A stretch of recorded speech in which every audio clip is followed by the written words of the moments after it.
So I've been seeing a lot of looksmaxing videos these days.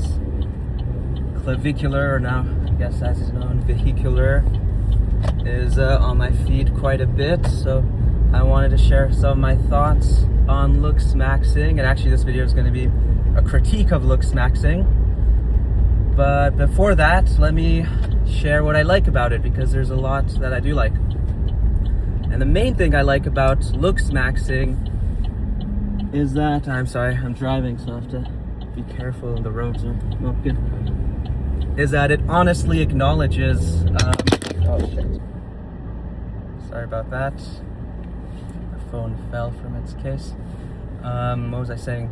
Oh yeah, what I love about looksmaxing is that this ideology of the black pill acknowledges finally how important looks are in society, because that's a thing people love to not pay attention to. Although it's so deeply ingrained in their subconscious, it's like they ignore it overtly when they're speaking. They'll say it doesn't matter, but in the subtext and in between the things they say, it's so clear that in their minds it matters so much. Like, for instance, the insults they'll throw at you will be all about looks.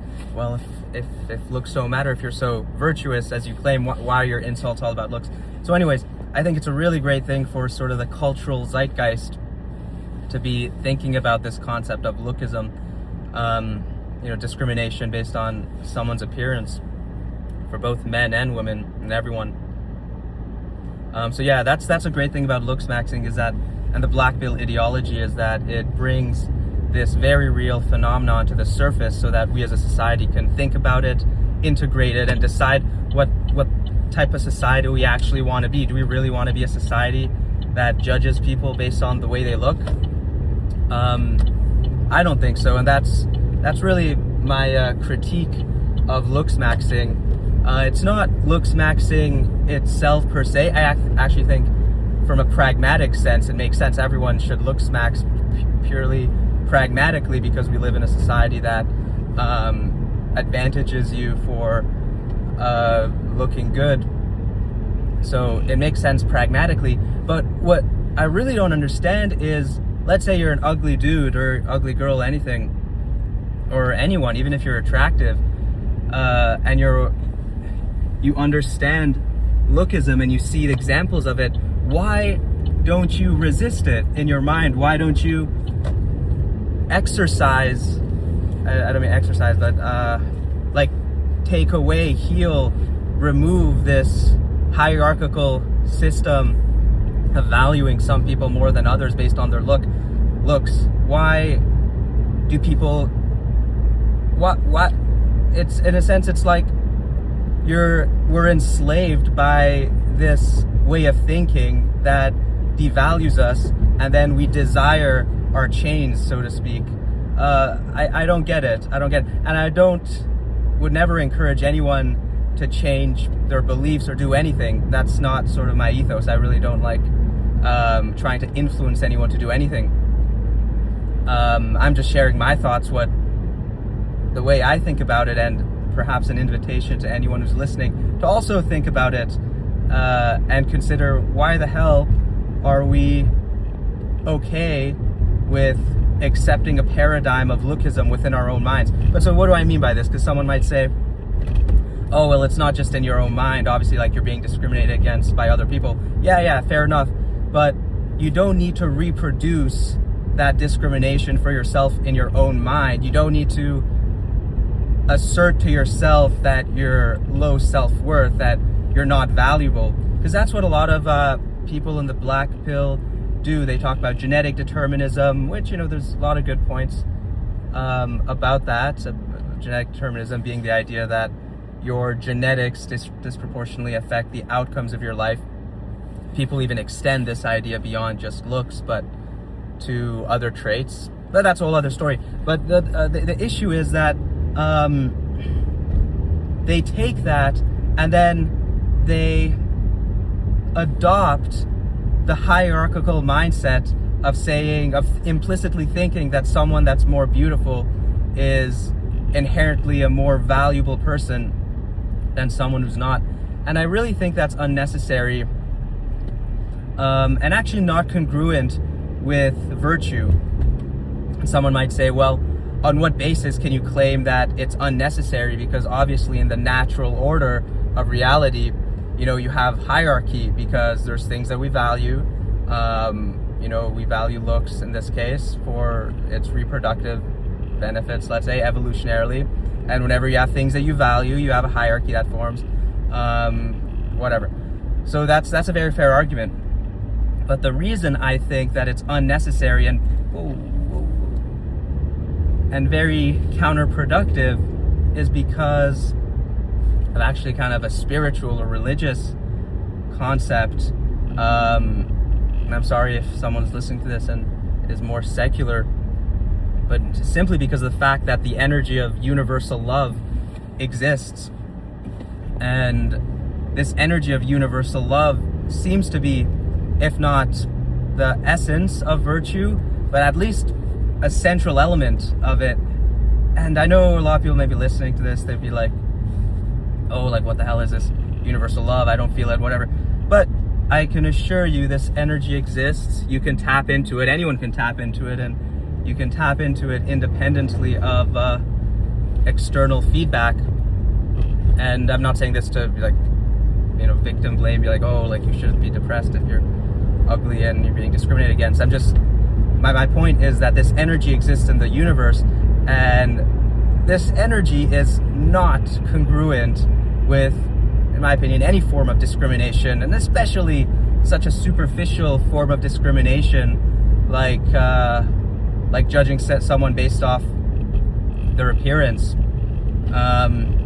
This energy exists, it's real, it's a basis of virtue in my opinion, and from the perspective of this energy, you could say from the perspective of God, there is no real hierarchy of worth based on how someone looks.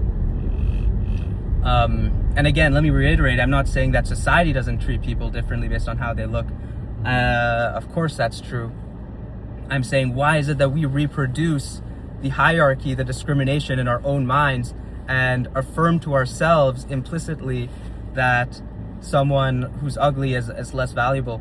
And the crazy thing is, I'm someone who's very temperamentally egalitarian, as in I've always believed that everyone, or I've striven towards believing that everyone has equal worth regardless of any characteristics. Now that's a whole other topic. I really do mean any characteristics. But the crazy thing is, even me, and I don't mean to brag, that'd be kind of ironic,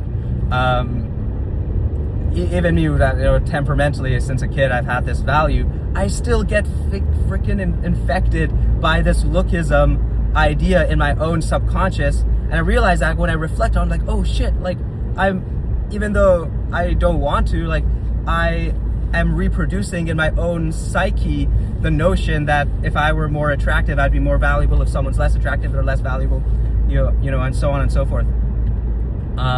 So my point is, it's so pervasive, and it's in our own minds.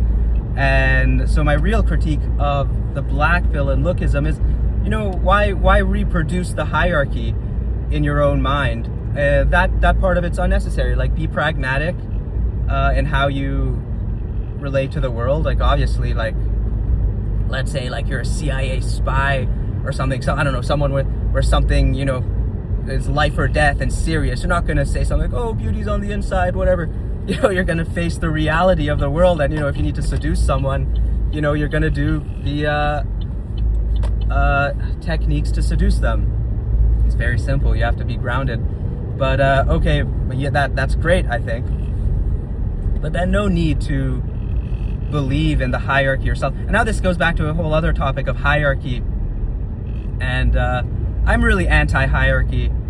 I really don't think it's consistent with the values of the open heart, of universal love. And I guess I should explain what I mean by anti-hierarchy. And again, I don't mean anti-hierarchy in the sense that, a company or a country or whatever can't be organized in a hierarchical manner.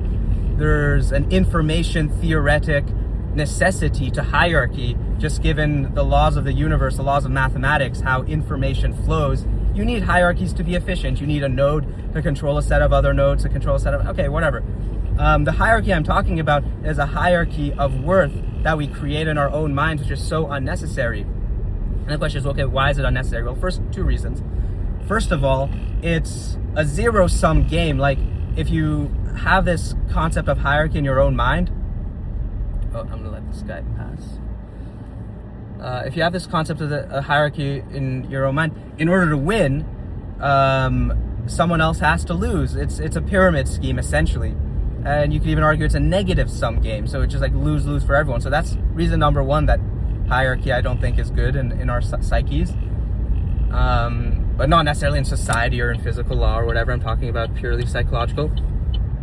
But the second reason is, and I've just noticed this, I've observed this in my own consciousness, is that, oh man, when you finally let go of, I don't know, all these stupid status games that people play in society that are the basis of socializing, it actually unblocks like a lot of love. Like, I think this concept of hierarchy, for whatever reason, deep in our psyche, stops the flow of universal love from coming out of us.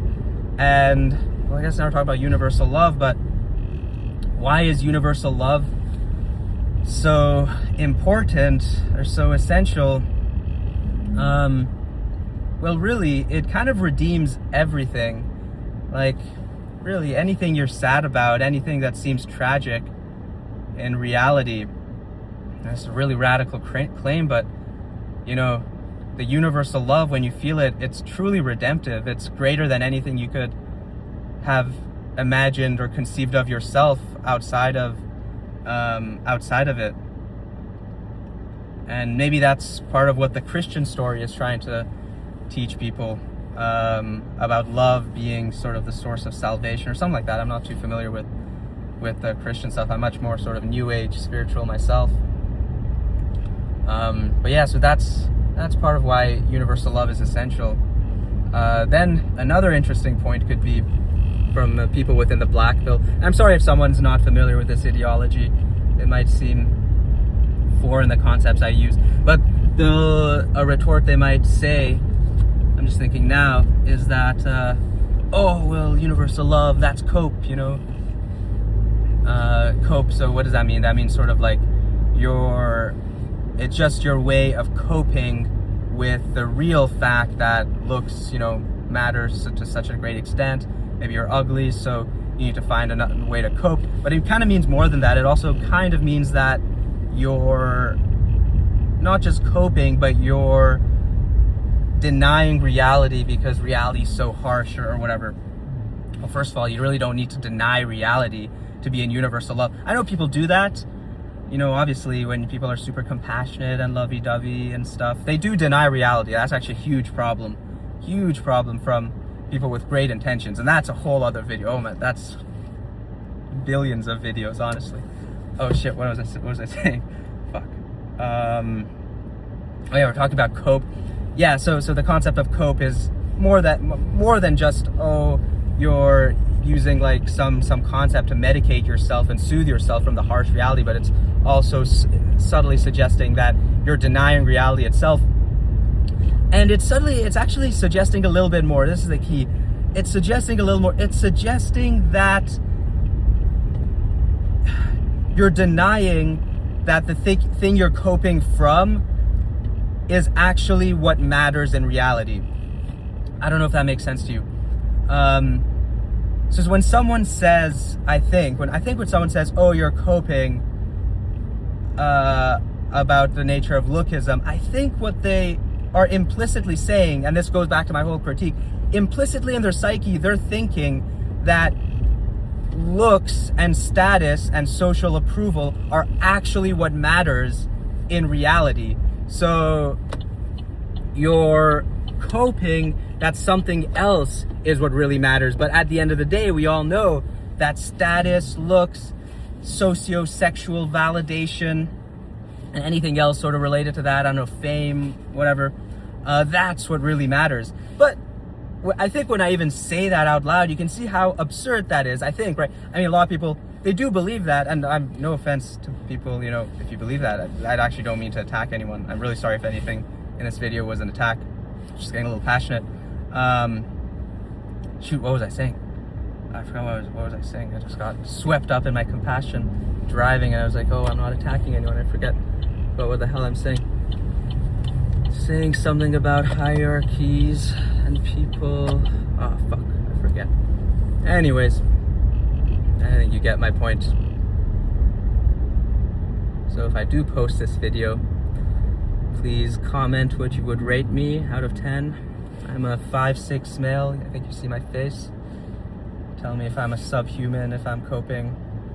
Oh yeah, speaking of coping, yeah, we were talking about, yeah, I remember what we're talking about. We're talking about how people believe that status and sociosexual validation is all that matters. And you know, I get it, because if you don't have it, especially in our society, if you don't have it, oh man, you can be so depressed. And obviously we're social creatures, we want that. But more than that, our society is so confused, it's so pathological that it doesn't give really like coherent pathways to accessing any good universal sort of energies. It's just like we're in a very confused pathological society. So yeah, the root critique brings it all together of looksmaxing then is to suggest that sociosexual validation, status, that it's inherent in reality, and it's really what matters to us. But no, it's not what matters. And anyone who's actually, you know, anytime you get a little bit of status or a lot of status or sex, you know, you understand pretty quickly that, oh shit, like this is not it. But then why do we reproduce the illusion that it is it, you know? And you know, even a lot of my spiritual friends, they're sort of in this trap, but I don't blame anyone for internalizing hierarchy. It's not everyone thinks so like obsessively about these topics as I do.